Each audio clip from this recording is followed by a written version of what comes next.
Hukum isteri menelan sperma suami. Nah, khilaf ulama. Pendapat yang kuat haram karena ada ilat istiqdar. Sebab mani termasuk menjijikkan, walau pada sebahagian orang hanya jijik. Oh, katakan.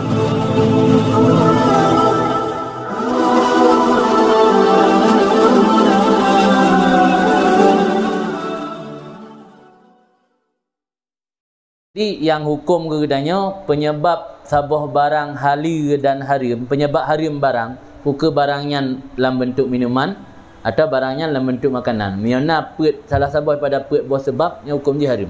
Atau pet buah sebab pertama najasah, bernajis. Yang kedua iskar, memabukkan. Yang kedua idrar, memularatkan. Yang keempat istiqdar, menjijikkan. Miana salah sabuh pet buahnya haram. Nam barang apa je? Najasah, kotoran, darah yang haram. Termasuk pajuh mi yang ikut sore hana irah darah atau nairah lam tima yang hana iplai ipegat tek mi ya pajuh najis katanya. Kam lawak-lawak nangan mi haram. Jadi ilat haram makanan dan minuman pertama najis. Kedua iskar, memabukkan, arak.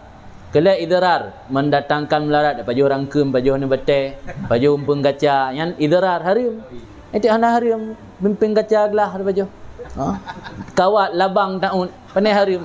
Haram idrar. Idrarnya haram. Labang tapeh bintih na haram. Punya taun haram kerana idrar.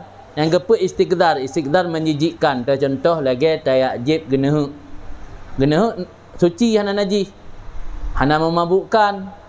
Hana memularatkan, tapi menjijikkan. Jadi menjijikkannya ilat yang paling kecil untuk diukur sabuh benda minuman atau makanannya haram.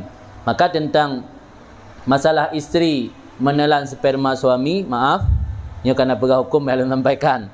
Hukum isteri menelan sperma suami. Nah, khilaf ulama. Pendapat yang kuat haram karena ada ilat istiqdar. Sebab mani termasuk menjijikkan, walau pada sebahagian orang hanya jijik. Oh, katakanlah si isteri hanya jijik dan suami nyatagok kan jijik sit. Berarti kan maninya sesuatu yang menjijikkan. Sama lagi dahak, sama lagi hidung, sama lagi penyung tongki dan sebagainya ya kan, menjijikkan mendung tapi hana bernajis.